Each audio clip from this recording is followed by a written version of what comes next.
আল্লাহু আকবার।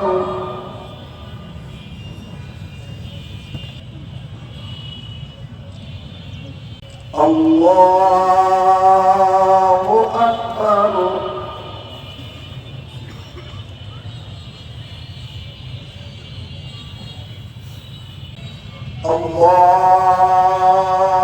আল্লাহু আকবার। আসসালামু আলাইকুম ওয়া রাহমাতুল্লাহ। আসসালামু আলাইকুম ওয়া রাহমাতুল্লাহ। আয় আল্লাহ তার হাল পরিবারকে, আয় আল্লাহ তার দায়িত্ব তুমি গ্রহণ করো আল্লাহ।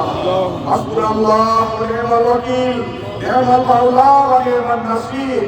আয় আল্লাহ ওসমান হাদিদের জন্য চলে গেলেন, আয় আল্লাহ তার অন্তরে লাখ লাখ ওসমান হাদি তুমি তৈরি করে দাও। ওসমান হাদি ভাই শুধু বাংলাদেশের নয়, পুরো পৃথিবীর সম্পদ, আমাদের জয় যোদ্ধাদের সম্পদ। ওসমান হাদি ভাইয়ের মতো হতে চাই আজ বাংলাদেশের প্রতিটি যুবক থেকে বৃদ্ধ সকলে। আমরা সকলে ওসমান হাদিতে রূপান্তরিত হব। ডাবল ধামাকা অফার, ওয়ালটন ল্যাপটপ পাওয়া যাচ্ছে নতুন ছাড়কৃত মূল্যে। তার লড়াই ছিল আধিপত্যবাদের বিরুদ্ধে, হাদি ভাইয়ের লড়াই ছিল ফ্যাসিজমের বিরুদ্ধে, হাদি ভাইয়ের লড়াই ছিল এদেশে ইনসাফপূর্ণ ন্যায়ভিত্তিক সমাজ প্রতিষ্ঠার।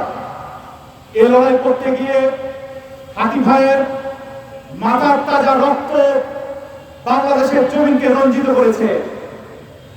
আমরা আজকে বাংলাদেশের পশ্চিম প্রান্ত থেকে শপথ নিতে চাই,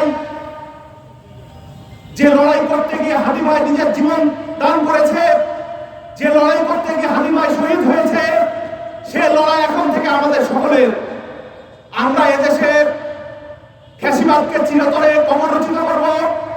আমরা এদেশ থেকে ভারতীয় আধিপত্যবাদের কবররচিত করব। আমরা বাংলাদেশকে বৈষম্যহীন ন্যায় ভিত্তিক সমাজ প্রতিষ্ঠা করবো ইনশাআল্লাহ। সারা বিশ্ববাসী শহীদ শরীফ ওসমান হাদিকে একজন লড়াকু সৈনিক হিসেবে চিনে গেল। আলহামদুলিল্লাহ। তিনি আধিপত্যবাদের বিরুদ্ধে বক্তব্য দিয়েছেন। তার যতগুলো বক্তব্য শহীদ হওয়ার আগে শহীদ রাজভার বক্তব্য দেন, অনেকগুলো বক্তব্য তার সাথে মিলে যায়। তিনি বলেছেন, আমি মারা গেলে আমার সন্তান লড়াই করবে, আমার সন্তান মরে গেলে তার সন্তান লড়াই করবে। আধিপত্যের বিরুদ্ধে, আমাদের আধিপত্যবাদের বিরুদ্ধে আমাদের লড়াই চলবে ইনশাআল্লাহ। যারা শহীদ হয় তাদেরকে তোমরা মৃত করো না, তারা জীবিত, কিন্তু তোমরা সেটা উপলব্ধি করো না। আমার বিশ্বাস, যতদিন পর্যন্ত কালেমা ধরে থাকবে, যতদিন পর্যন্ত নারাজ থাকবে, ততদিন পর্যন্ত এই ফ্যাসিস্টরা বাংলাদেশে বিজয় হতে পারবে না ইনশাআল্লাহ। আমরা শহীদ ওসমান